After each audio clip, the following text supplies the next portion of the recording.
ಇವರನ್ನ ಸೂಕ್ಷ್ಮವಾಗಿ ಗಮನಿಸಿ. ಭುಜಗಳು, ಕಾಲುಗಳು, ಶಕ್ತಿಶಾಲಿ ಸ್ನಾಯುಗಳು, ನೋಡಲು ಕೆತ್ತಿದ ಶಿಲೆಯಂತೆ. ಜಿಮ್ನಲ್ಲಿ ವರ್ಷಗಟ್ಟಲೆ ಬೆವರು ಸುರಿಸಿರೋ ಹಾಗಿದೆ ಅಲ್ವಾ? ಆದರೆ ಇವರಲ್ಲಿ ಯಾರೂ ಕೂಡ ಜಿಮ್ಗೆ ಹೋಗೋದಿಲ್ಲ. ಯಾವುದೇ ಮೆಷಿನ್ ಇಲ್ಲ, ಯಾವುದೇ ಸಪ್ಲಿಮೆಂಟ್ಸ್ ಇಲ್ಲ. ಅವರ ಶಕ್ತಿ ಅಡಗಿರುವ ಕಾರಣ ಈ ಮಣ್ಣಿನ ಗುಣ. ಪ್ರತಿ ವರ್ಷ ಕರಾವಳಿ ಭಾಗದ ರೈತರು ಕಂಬಳಕ್ಕಾಗಿ ಒಂದಾಗುತ್ತಾರೆ. ಇದು ಕೆಸರಿನ ಗದ್ದೆಯಲ್ಲಿ ಕೋಣಗಳ ಜೊತೆ ಬರಿಗಾಲಿನಲ್ಲಿ ಓಡುವ ಪಂದ್ಯ. ಹೊರಗಿನವರಿಗೆ ಇದು ಒಂದು ಗೊಂದಲದಂತೆ, ಅಬ್ಬರದಂತೆ ಕಾಣಬಹುದು. ಆದರೆ ಈ ಅಬ್ಬರದ ಹಿಂದೆ ಒಂದು ಶಿಸ್ತಿದೆ, ಒಂದು ಜೀವನ ಪದ್ಧತಿ ಇದೆ. ಇವರು ಕೃತಿಕ್ ಗೌಡ.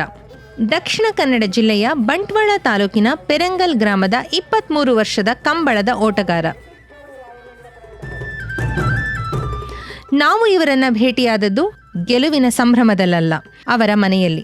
ಈ ರೀತಿಯ ಫಿಟ್ನೆಸ್ ಹೇಗೆ ಅಂತ ಅರ್ಥ ಮಾಡಿಕೊಳ್ಳಬೇಕಾದರೆ ಇವರ ದಿನ ಹೇಗೆ ಶುರುವಾಗುತ್ತದೆ ಎಂದು ತಿಳಿದುಕೊಳ್ಳಬೇಕು. ಬೆಳಿಗ್ಗೆದ್ದು ಕೋಣವನ್ನು ವಾಕ್ ಮಾಡಿಸ್ತೇವೆ 6-7 ಗಂಟೆಗೆ. ಅದರೊಟ್ಟಿಗೆ ವಾಕ್ ಮಾಡ್ತೀನಿ. ಮತ್ತು ಒಂದು ಚಹಾ ಕುಡಿದು ತಿಂಡಿ ತಿಂದು ಮತ್ತು ಕೋಣವನ್ನು 11 ಗಂಟೆಗೆ ಫ್ರೆಶ್ ಅಪ್ ಮಾಡಿಸಿ. ಮತ್ತು ಈವ್ನಿಂಗ್ ಅದನ್ನು ಉರುಳಿ ಪೊಡಿ ಮಾಡಿ ಕೋಣಕ್ಕೆ ತಿನ್ಲಿಕ್ಕೆ ಹಾಕಲಿಕ್ಕೆ ಹೇಳ್ತದೆ. ಅದು ಈವ್ನಿಂಗ್ ನಾನು ಮಾಡ್ತೀನಿ. ಬೆಳಿಗ್ಗೆ ಅನ್ನ ಮಾಡ್ತಾನೆ, ಸಂಜೆ ನಾನು ಕೊಡೋದು. ಟ್ರೈನಿಂಗ್ಗೆ ಹೋಗಿದ್ದೆ ಅಕಾಡೆಮಿಗೆ, ಅದರಲ್ಲಿ ರಿಜೆಕ್ಟ್ ಆದೆ. ರಿಜೆಕ್ಟ್ ಆಗಿ ಮತ್ತು ನಾನು ನಮ್ಮ ಮನೆಯದು ಕೋಣ ಮತ್ತು ಜೈತುಲ್ ನಾಡ್ ಅವರ ಕೋಣ ಮತ್ತು ಹಾಗೆ ಅವರ ಕೋಣ ಎಲ್ಲ ಓಡಿಸಿ ಮೈಂಡ್ ಫಿಟ್ನೆಸ್ ಇರಬೇಕು. ಕೃತಿಕ್ ಯಾವುದೇ ಅಥ್ಲೀಟ್ಗಳಂತೆ ತರಬೇತಿ ಪಡೆಯೋದಿಲ್ಲ. ಯಾವುದೇ ಪ್ರತ್ಯೇಕ ವರ್ಕೌಟ್ಗಳು ಕೂಡ ಇಲ್ಲ.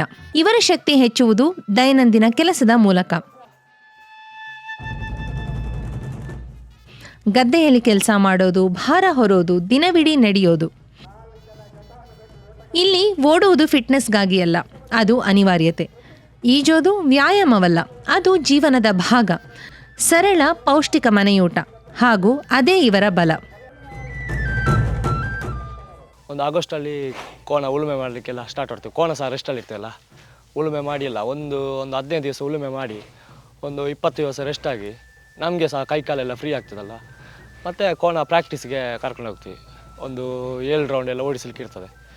ಅದೇ ಒಂದು 2 ತಿಂಗಳು ಪ್ರಾಕ್ಟೀಸ್ ಮಾಡಿ ಆಗ ನಮ್ಮದೆಲ್ಲ ಕೈಕಾಲೆಲ್ಲ ಫ್ರೀ ಆಗ್ತದೆ. ಮತ್ತು ಅದೇ ಕಂಬಳಕ್ಕೆ ರೆಡಿ ಆಗೋದು. ನಾವು ಜಿಮ್ ಮಾಡಿ ಏನಾಗಬೇಕು ಎಂದು ಪ್ರಯತ್ನಿಸುತ್ತೇವೋ ಅದನ್ನು ಇವರ ಜೀವನವೇ ನೈಸರ್ಗಿಕವಾಗಿ ಪ್ರತಿದಿನ ನೀಡುತ್ತಿದೆ. ಜಿಮ್ಮಿಗೆ ಹೋಗಬಾರ್ದು, ಈಗೇನೆ ಪ್ರಾಕ್ಟೀಸ್ ಮಾಡಿದ್ರೆ ಒಳ್ಳೆಯದು. ಕೋಣದೊಟ್ಟಿಗೆ ಪ್ರಾಕ್ಟೀಸ್ ಮಾಡಿದರೆ ತುಂಬ ಒಳ್ಳೆಯದು. ವರ್ಕೌಟು, ಓಡೋದು, ರನ್ನಿಂಗ್ ಎಲ್ಲ ಮಾಡಿದರೆ. ಉಳುಮೆ ಮಾಡಬೇಕು, ಕಂಬಳ ಇರುವ ಟೈಮಲ್ಲಿ ಉಳುಮೆ ಮಾಡಬೇಕು. ಆಗ ಕಾಲಿಗೆ ಮಸಾಲಿಗೆಲ್ಲ ಏನು ಪ್ರಾಬ್ಲಮ್ ಆಗ್ತದೆ. ಬ್ಯಾಲೆನ್ಸ್ ಅಂದರೆ ಒಂದು ನಾವು ಹಗ್ಗದಲ್ಲಿ ಓಡಿಸೋದ್ರೆ ಹಗ್ಗ ಇರ್ತದೆ ಮತ್ತು ನೇಗಿಲು ಇರ್ತದೆ ಸಪೋರ್ಟಾಗಿ, ಅದರ ಇಟ್ಕೊಂಡು ಓಡಿದ್ರೆ ಆಗ್ತದೆ. ಅದೇ ಹಗ್ಗದಲ್ಲಿ ಆದರೆ ಸ್ವಲ್ಪ ಲೂಸ್ ಮಾಡಿ ಆದರೆ ಬಿಟ್ಟರು ಸಹ ಸ್ವಲ್ಪ ಹಗ್ಗ ತುಂಬ ಉದ್ದಿರ್ತದೆ. ನಮಗೆ ಆಗಲಿಲ್ಲ ಅಂದರೆ ಸ್ವಲ್ಪ ಉದ್ದ ಮಾಡಿ ಆದರೆ ಓಡ್ಬೋದು.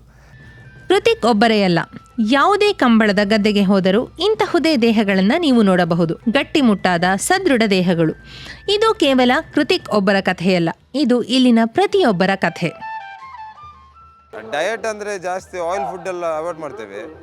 ಜಾಸ್ತಿ ಗಂಜಿ ಆ ಥರದ್ದೆಲ್ಲ ಊಟ ಮಾಡ್ತೇವೆ. ಡೈಲಿ ವರ್ಕೌಟ್ ಮಾಡ್ತೇವೆ. ಮತ್ತು ಸೀಸನ್ ಅಂತ ಬಂದಾಗ ಕೋಣದೊಟ್ಟಿಗೆ ಪ್ರಾಕ್ಟೀಸ್ ಮಾಡ್ತೇವೆ. ಕೋಣದೊಟ್ಟಿಗೆ ಓಡಿದ್ರೇನುಂಟಲ್ಲ ನಿಮಗೆ ಸಾಧಾರಣ ಓವರ್ ಆಲ್ ಬಾಡಿ ಕವರ್ ಆಗ್ತದೆ. ನಾವು ಸ್ವಲ್ಪ ವರ್ಕೌಟ್ ಮಾಡಲಿಕ್ಕೆ ಹೋಗ್ತೇವೆ. ಅಂದರೆ ಗ್ರೌಂಡ್ ಎಕ್ಸರ್ಸೈಸ್ ಸ್ವಲ್ಪ ಮಾಡ್ತೀನಿ. ದೆನ್ ಸ್ಟ್ರೆಚಿಂಗ್ಸ್, ಅದಾದಮೇಲೆ ವೀಕ್ಲಿ ಒಂದು 3-4 ಟೈಮ್ಸ್ ಸ್ವಿಮ್ಮಿಂಗ್ ಮಾಡ್ತೀವಿ. ಫ್ರೂಟ್ಸಲ್ಲಿ ಅಂದರೆ ಎಲ್ಲ ಥರದ್ದು ಫ್ರೂಟ್ಸ್ ತಿಂದರೆ ನಿಮಗೆ ಒಂದೊಂದು ವಿಟಮಿನ್ಸ್ ಒಂದೊಂದು ಸಿಗ್ತದಲ್ಲ, ಸೊ ಅದು ಸ್ವಲ್ಪ ನಿಮಗೆ ಹೆಲ್ಪ್ ಆಗ್ತದೆ. ಆಮೇಲೆ ಜಿಮ್ಮಿಗೆ ಹೋದ ಬಾಡಿಗೂ ಇಲ್ಲಿಗೂ ತುಂಬ ಡಿಫ್ರೆನ್ಸ್ ಬರ್ತದೆ. ನಿಮಗೆ ಜಿಮ್ಮಲ್ಲಿ ಹೆವಿ ವೆಯ್ಟ್ ಮಾಡ್ತೀರಾ, ಅದು ಇಲ್ಲಿ ಯೂಸ್ ಆಗೋದಿಲ್ಲ. ನೀವು ತುಂಬ ದಷ್ಟಪುಷ್ಟಿದ್ದು ಇಲ್ಲಿ ಯಾವ ಥರ ಬಾಡಿ ಬೇಕೋ ಆ ಥರ ನಿಮಗೆ ಎಷ್ಟು ನೀವು ಹೋಮ್ ವರ್ಕೌಟ್ ಮಾಡ್ತೀರಾ, ಇದು ಮನೆ ಕೆಲಸ ಮಾಡಿದರೆ ತುಂಬ ಒಳ್ಳೆಯದು. ಅಂದರೆ ಇದು ಕಂಗಿಗೆ ಹೋಗೋದು ಅದು ಒಳ್ಳೆಯದು, ಮತ್ತು ಉಳುಮೆ ಮಾಡೋದು ಒಳ್ಳೆಯದು. ಜಿಮ್ಮಿಗೆ ಅಂತ ಹೋಗಲಿಲ್ಲ ನಾನು. ಕಂಬಳಕ್ಕೆ ನಮ್ಮದು ಮನೆಯದು ಕೋಣ ಉಂಟು. ನಮ್ಮ ಚಿಕ್ಕಪ್ಪ ಸಹ ಅಪ್ಪ ತಂದೆ ಸಹ ಓಡ್ತಾಯಿದ್ರು. ಅವರಿಂದ ಎಕ್ಸ್ಪೀರಿಯೆನ್ಸ್ ಆಗಿ ಓಡಿ ಮತ್ತು ನಾನು ಈಗ ನೇಗಿಲಲ್ಲಿ ಓಡಿಸೋರು ಮಾಡಿ 3 ವರ್ಷ ಆಯಿತು. ರೆಕಾರ್ಡ್ ನಂದು 11:29 ಓಡಿದ್ದೇನೆ ನಾನು. ಊಟದ ಮೊದಲು ಎಲ್ಲವೂ ನಿಧಾನವಾಗುತ್ತದೆ. ಇದು ಕೇವಲ ದೈಹಿಕ ಶಕ್ತಿಯಲ್ಲ, ಅದು ಮಾನಸಿಕ ಮತ್ತು ಆಧ್ಯಾತ್ಮಿಕ.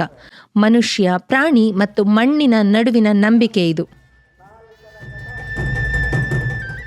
ಈಗ ಕ್ಷಣಾರ್ಧದಲ್ಲಿ ಎಲ್ಲವೂ ಬದಲಾಗುತ್ತದೆ. ವರ್ಷಗಳ ಶ್ರಮ, ತಿಂಗಳುಗಳ ಶಿಸ್ತು ಕೆಲವೇ ಸೆಕೆಂಡ್ಗಳಲ್ಲಿ ಅನಾವರಣಗೊಳ್ಳುತ್ತದೆ. ಕೃತಿಕ್ 125 ಮೀಟರ್ ಅನ್ನ ಕೇವಲ 11.58 ಸೆಕೆಂಡ್ಗಳಲ್ಲಿ ಓಡುತ್ತಾರೆ. ದಾಖಲೆಗಳ ಪ್ರಕಾರ ನೋಡಿದರೆ ಇದು ಜಗತ್ತಿನ ಅತಿ ವೇಗದ ಓಟಗಾರರನ್ನು ಮೀರಿಸುವಂತಿದೆ. ಕಂಬಳ ಎಂದರೆ ಕೇವಲ ಫಿಟ್ನೆಸ್ ಅಲ್ಲ, ಇದು ಬದುಕುವ ದಾರಿ. ಫಿಟ್ನೆಸ್ ಒಂದು ಉದ್ಯಮವಾಗುವ ಮುನ್ನವೇ ಅದು ಇಲ್ಲಿನ ಬದುಕಿನ ಭಾಗವಾಗಿತ್ತು. ಕಂಬಳ ಅಥ್ಲೀಟ್ಗಳನ್ನು ಸೃಷ್ಟಿಸುವುದಿಲ್ಲ, ಅದು ಈ ನೆಲದಿಂದ ಅಥ್ಲೀಟ್ಗಳನ್ನು ಹೊರತರುತ್ತದೆ.